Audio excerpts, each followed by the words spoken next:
Hello and welcome to Live Healthy West Virginia, a podcast brought to you by WVU Medicine, aiming to help everyone live a better, healthier life in West Virginia and beyond. I'm your host, Mary Ravazio Menard. November is National Diabetes Awareness Month. About 2 million Americans have type 1 diabetes, including 304,000 children and teens.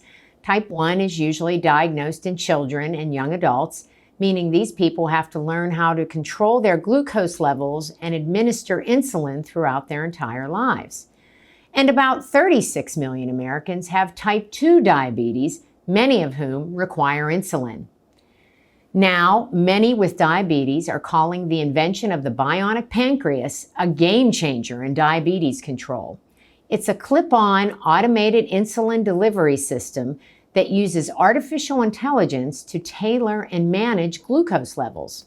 So today we're talking about the Bionic Pancreas and diabetes with WVU Medicine endocrinologist Dr. Jessica Perini.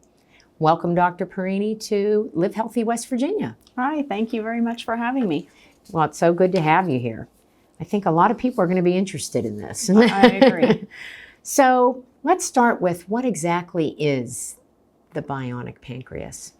So it's just some technology that helps people who need insulin get the insulin into their bodies in a way that kind of takes the person out of it and lets the system run itself so that they're getting insulin in a way that the pancreas itself would more naturally try to do if it could. Wow. So it's kind of like going bionic, but it's clip-on. Mm-hmm. So how exactly does the Bionic Pancreas system work? So it requires three things overall. One is an insulin pump, and there are lots of options of insulin pumps. That's a little device that holds the insulin, and the pump itself either can hook on you if it's a certain type of pump. Most of the pumps have tubing coming from it where the insulin is, and then that end of the tubing hooks onto the skin. So either way, the insulin is coming in to the skin as if you were giving yourself injections, but it's coming through the tubing or the pod that's sitting on your skin. It doesn't know exactly how much insulin to give you, except because it's being told how to do it. So that's one part, the insulin pump. Okay. The next part is a continuous glucose monitoring device, and there are several versions of that as well that are available. That's another little device about the size of a quarter, two thicknesses of a quarter, depending, and that also hooks on your skin directly, and it's sensing what your sugars are in your body all the time.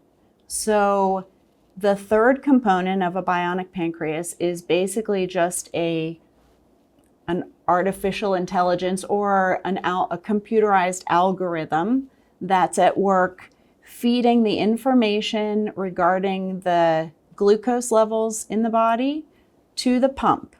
And then the pump decides how much insulin to infuse into the skin, into the person, based on what those sugars are and what the algorithm is telling the pump the sugars are currently and what the sugars are expected to be in the next 15 minutes, the next hour, so that the pump can then maintain the same amount of insulin coming in for the person to keep normal blood sugars versus ramp up the insulin delivery amount over time based on what the predicted sugars are going to be, or decrease the amount of insulin going in from the pump into the skin based on what those predicted sugars are over the upcoming time. So it sounds like glucose and insulin management on autopilot. Mm-hmm. Exactly. This is a really big deal, isn't it? It is a really big deal. And what makes it such a big deal? Well, I think that something I always remember, and it sticks with me. I had a patient with type 1 diabetes a long time ago who told me that having diabetes where you need to take insulin on a regular basis is like having two full-time jobs that you never applied for and can't ever quit. So when you can have something that's taking some of the burden off of you to handle this 24/7 extra job that you have, it's really, it can be game-changing, life-changing for people. Everybody would rather just work one job because you're Yes. not even getting paid for the other one, right? Exactly. That's a great Exactly. analogy. I like that. And here's something I didn't know until recently. Now, this system was originally designed for people with type 1 diabetes. Mm-hmm. But now it's for type 1 and type 2, correct? Yes. So kind of in the old days, so to speak, insulin pumps, before continuous glucose monitors existed, there have still been insulin pumps for decades, really. Oh, yeah. And so the insulin pump used to be kind of saved for people with type 1 diabetes who were almost the perfect specimens. They managed their sugars great. It was almost kept as like a reward for good diabetes management. And then it became more of a tool to help manage anybody's diabetes who had type 1. And that was really a limit by insurance companies, what they were willing to pay for whom. But more and more people have type 2 diabetes and require insulin. And so it's really, an insulin pump in general is really just an alternative way to provide the body with insulin as opposed to doing injections multiple times a day. So you can think of an insulin pump simply as another way to give insulin without giving yourself needle jabs multiple times a day. And that's great. So anyone with diabetes who needs insulin, in my mind and most endocrinologists' minds, should and could be on an insulin pump if they want to be. Excellent. Okay, so, and this is an external system, right? It doesn't require any type of surgical implant or anything like that. Correct. Okay. Now, who's considered a good candidate for the bionic pancreas?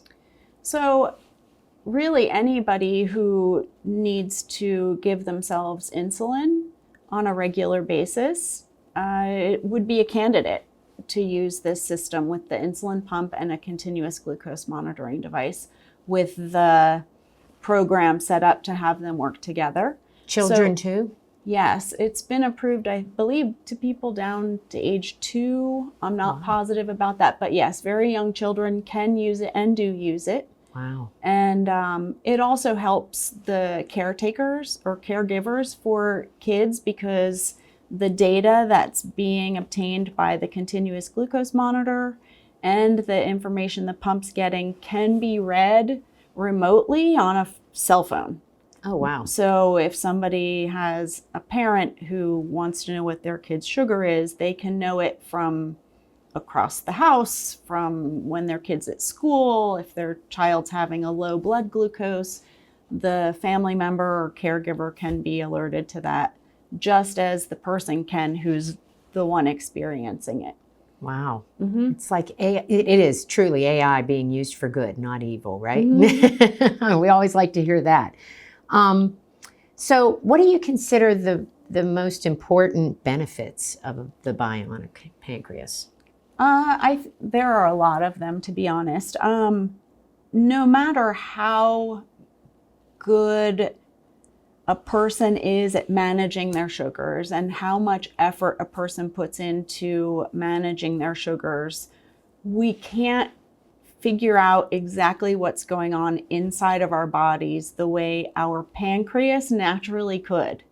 So if our pancreas isn't working, we do our best to set in, just rates of insulin delivery and things like that into a pump, but it's really just a guess based on overall weekly and daily patterns, whereas with the assistance of these continuous glucose monitoring devices providing very regular glucose info to the pump can make incremental adjustments bunches of times every day based on what that day's sugars are and what tonight's sugars are, as opposed to just the overall patterns we would be reacting to when we're putting in manually set rates. Yeah.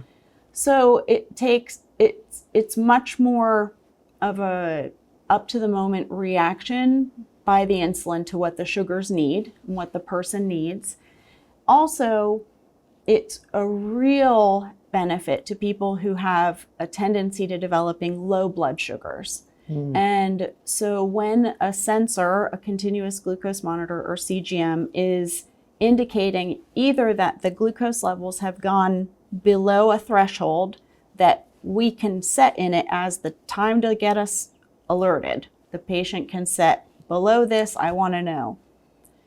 Or the rate of decline in the sugars. So if it's a normal sugar, but the rate of drop in the sugar level is so fast that it's predicting that in just a few minutes you will be low, the whole system can alert you. It'll send literally an audible alarm to your phone or to the pump, and it will wake up the household. And the pump itself will then turn off and not give any more insulin until the person has said, hey, I'm awake, I'm alert, I'm eating, or the sugars have started to plateau at their lowest and to start to come back up.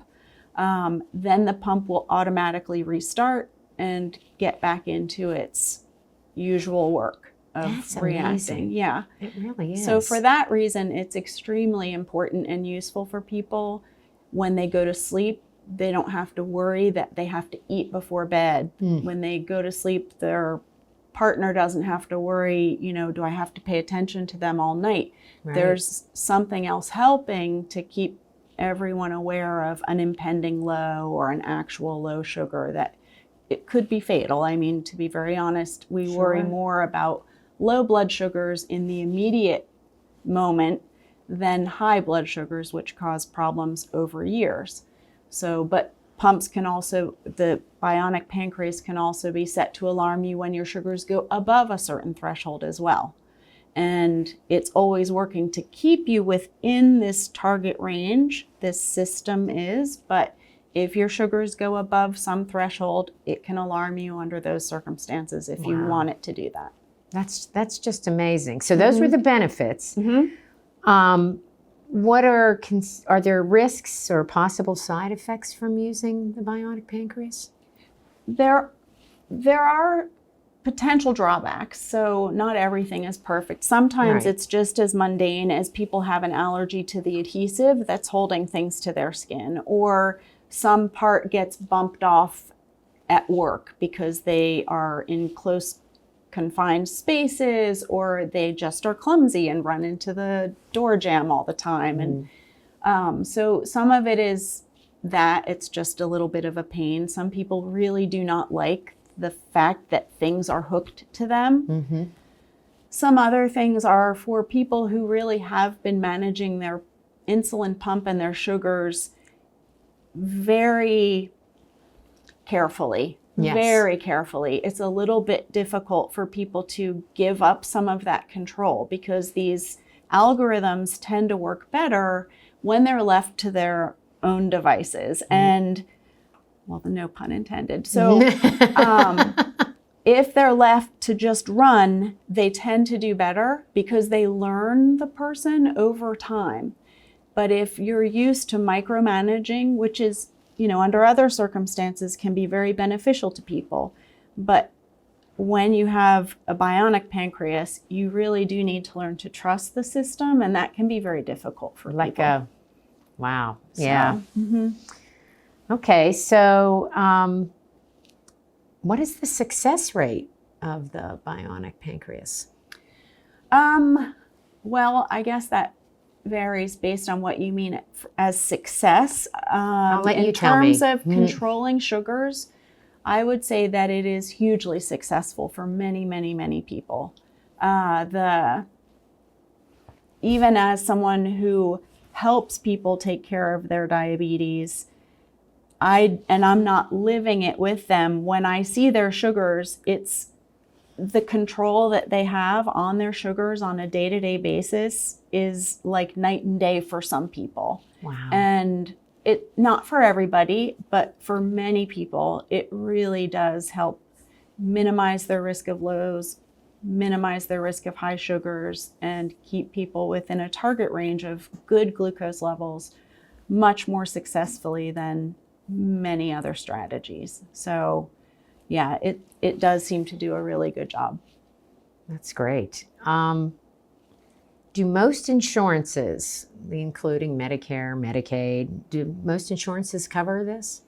So it varies, of course. Different insurances are willing to cover different things. There are different companies that make different pumps, different companies that make different continuous glucose monitors. And so maybe a person would prefer that system, but their insurance will only cover this system. In terms of what each of the systems can do, there are small details that make them distinguishable, and some may work a little better than others, but any of them so far that are commercially available do seem to provide good benefits. If you have type 1 diabetes, it's always been easier to get some of these more advanced insulin providing systems off the bat, but it is much more common to be able to get everything approved for people with type 2 now, as much as for people with type 1, if they are in fact requiring multiple shots of insulin a day. So that's kind of leveling off there between the two kinds of diabetes. Yeah. How does the Bionic Pancreas compare to other insulin pumps and continuous glucose monitoring systems? So the term Bionic Pancreas, as far as I understand it, is simply an umbrella term that describes this system of CGMs talking to pumps and providing insulin in that way. There are plenty of people who have a pump and a continuous glucose monitor, and they don't run it in this automated mode, and that's fine. Many people do great with their own sort of more traditional control. They know what their sugars are. They don't have to do finger sticks anymore because they have this continuous glucose monitoring device that tells them what their sugars are. And they have their way to provide themselves with insulin through the pump rather than with injections.